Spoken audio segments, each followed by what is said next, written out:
Ẹ kú dédé àsìkò yìí gbogbo tí ẹ ti ń gbọ́ mi lé lóko tàbí lẹ́yìn òde, jẹ́ kí á gbàdúrà. Bàbá wa olùfẹ́ wa wọn. Agbẹ́yìnga ṣe ń lọ́ba fún àánú àtòjú rẹ̀ ńlá láti àrígbà láti tún rí ọjọ́ ìsinmi mìíràn, ìyẹn ọjọ́ ìsinmi àkọ́kọ́ nínú oṣù kẹta. Ọlọ́run ẹ̀yin ni ẹ pa wá mọ́ o, àánú yín ló dá wa sí o, oore ọ̀fẹ́ yín ló dì wá mú o, àti ojú rere yín ni ó ṣìjìbò wá. Ọlọ́run ẹ gbọ́ ọpẹ́ àti ìyìn wa o.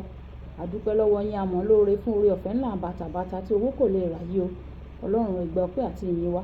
Ọ̀rọ̀ tá ò gbéyàwó lé ní kó ṣe ayé ọkàn àti ara wa ní rere. Ká jẹ́ olùgbọ́ àti olùṣe ọ̀rọ̀ náà o. Torí tí a gbàdúrà lórúkọ Jésù Kristi Olúwa wa, àmín. Ìwé ọ̀run ṣíṣí tí a ti ọwọ́ olùṣọ́ àgùntàn yín náà kọ Adéjàre Adébóyè kọ.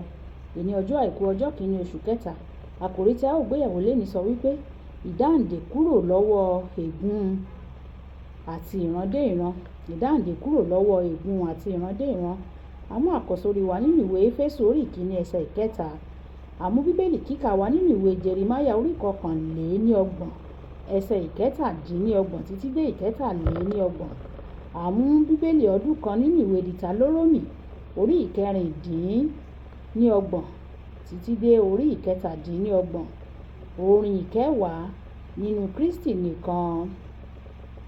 Àkọ́sórí ìwé Éfésù orí ìkíní ẹsẹ̀ ìkẹta. Olùbùkún ni Olúwa àti bàbá Jésù Kristi Olúwa wa, ẹni tí ó ti fi gbogbo ìbùkún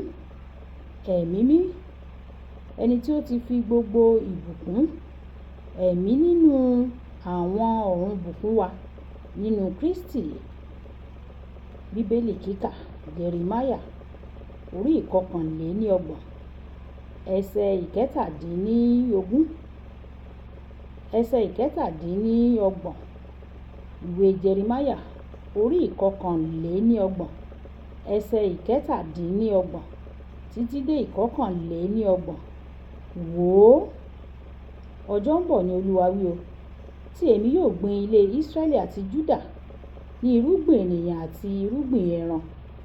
Yóò sì ṣe pé gẹ́gẹ́ bí èmi ti sọ wọn láti fàtu àti láti fàlulẹ̀ àti láti wó lulẹ̀ àti láti parun àti láti pọ́n lójú, bẹ́ẹ̀ ni èmi yóò sọ wọn láti kọ́ àti láti gbè, ni Olúwa wí. Ní ọjọ́ wọn ni wọn kì yóò wí mọ́ pé àwọn baba ti jẹ èso àjàrà, ẹ̀yìn sì kan àwọn ọmọ wọn. Ṣùgbọ́n olúkúlùkù yóò kú nítorí àìṣedéédéé rẹ̀. Olúkúlùkù tí ó jẹ èso àjàrà àìpọ́n ni èyí yóò kan. Wò ó, ọjọ́ ń bọ̀ ni Olúwa wí, tí èmi yóò bá ilé Ísírẹ́lì àti ilé Júdà dá májẹ̀mú tuntun. Wàyí ẹ tẹ́tí bẹ̀rẹ̀ gbẹ́ láti gbọ́ ohun tí olùṣọ́ àgùntàn yín náà kọ Adéjàre Adébóyè tí ó ní fún wa ní èní ọjọ́ àìkú. Obìnrin kan tí ó jẹ́ ọmọ ọdún mẹ́tàlélọ́gbọ̀n tí ó sì ti ṣe ìgbéyàwó, ó wá sí ọ̀dọ̀ mi ní ìgbà kan fún àdúrà. Ìṣòro rẹ̀ ni pé ó sì ń tọ̀ sílé, èyí sì mú ìtìjú tó pọ̀ bá a. Mo wí fún un pé kì í ṣe ìṣòro, pé Ọlọ́run yóò fún un ní ilé ìtọ̀ tuntun. Ṣùgbọ́n kí n tó gba àdúrà, ó sọ pé, èmi nìkan kọ́ ni mò ń tọ̀ sílé o, èmi nìkan kọ́ ni mò ń jìyà èyí yìí o nínú ẹbí mi o. Èmi nìkan kọ́ ni mò ń jìyà èyí nínú ẹbí mi o. Nígbà náà ló bẹ̀rẹ̀ sí ní sọ fún mi pé ìyá rẹ̀, ìyá bàbá rẹ̀ àti gbogbo àwọn obìnrin inú ẹbí rẹ̀ ló ń tọ̀ sílé. Lójú kan náà ni mo mọ̀ pé ìṣòro jẹ́ ti ìran dé ìran. Nígbà tí mo ṣe ìwádìí síwájú sí i, mo ṣàwárí pé ìṣòro náà bẹ̀rẹ̀ látàrí ìyá bàbá rẹ̀ tí ó ní ìṣòro pẹ̀lú ẹnìkan tí ó fi ègún lé pé láti ìsinsìnyí lọ, gbogbo obìnrin inú ẹbí rẹ̀ yóò máa tọ̀ sílé. Mo sọ pé fi ayé rẹ sílẹ̀ fún Jésù Kristi o, ìwọ yóò sì jáde kúrò nínú ìdè ìdílé yìí kí o sì di ẹ̀dá tuntun. Ó fi ayé rẹ̀ sílẹ̀ fún Jésù o, ó sì padà wá ní ọjọ́ kejì. Inú rẹ̀ dùn gan-an ni o nígbà tí ó padà wá yìí. Kì í ṣe pé òun nìkan ló dé o, ó mú àwọn obìnrin mìíràn láti inú ẹbí rẹ̀ wá pẹ̀lú.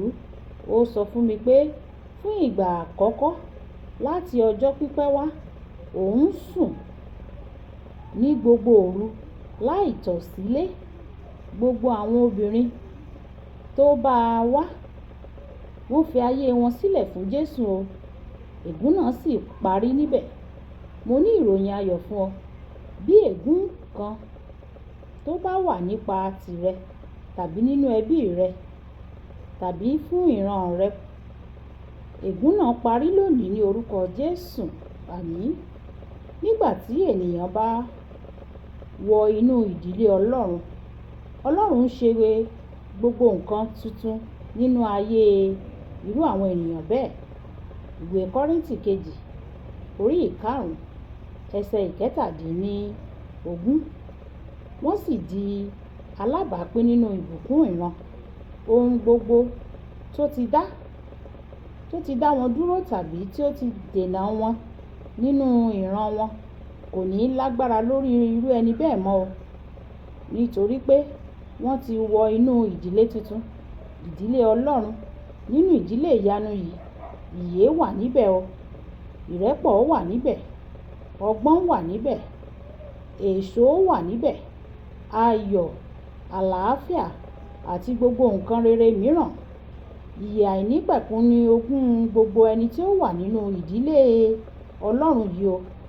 Àti níbi tí wọ́n ti jìyà látàrí ẹ̀ṣẹ̀ àwọn baba wọn ní ayé, Ọlọ́run ṣe ìlérí pé yóò ṣàbẹ̀wò sí wọn pẹ̀lú àánú rẹ̀ tó dájú àti tí kì í kùnà.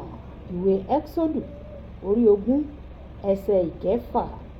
Nínú Ọlọ́run, òwe náà ni pé àwọn baba ti jẹ èso àjàrà, eyín àwọn ọmọ sì kan. Kò ní ṣíṣe mọ́ o. Ìwé Jeremáyà. Nínú Ọlọ́run, òwe náà ni pé baba jẹ èso àjàrà, eyín àwọn ọmọ kan. Kò ní ṣiṣẹ́ mọ́ o. Ìwé Jeremáyà orí 29 ẹsẹ̀ 29 títí dé ẹsẹ̀ 30. Nígbà tí ènìyàn bá wọ inú Kristi, ó di alábàápín nínú ìṣẹ̀dá ìyanu Ọlọ́run.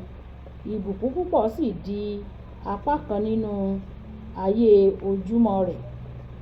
Èyí ni ogún gbogbo onígbàgbọ́ olùfẹ́.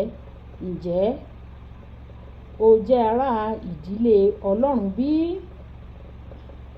Ọ̀rọ̀ àgbéyẹ̀wò. Ǹjẹ́ ò ń gbé nínú ìdílé Ọlọ́run kí o sì lè jẹ ìgbádùn àwọn ìbùkún rẹ̀?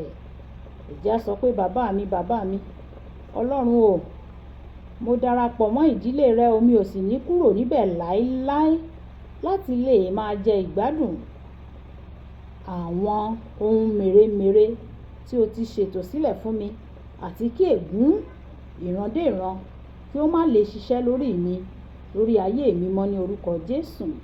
Ọlọ́run yóò sì ṣe bẹ́ẹ̀ fún wa gẹ́gẹ́ bí a ti wí ní orúkọ Jésù. Olúwabùkọ́lá Ayako ní orúkọ mi o.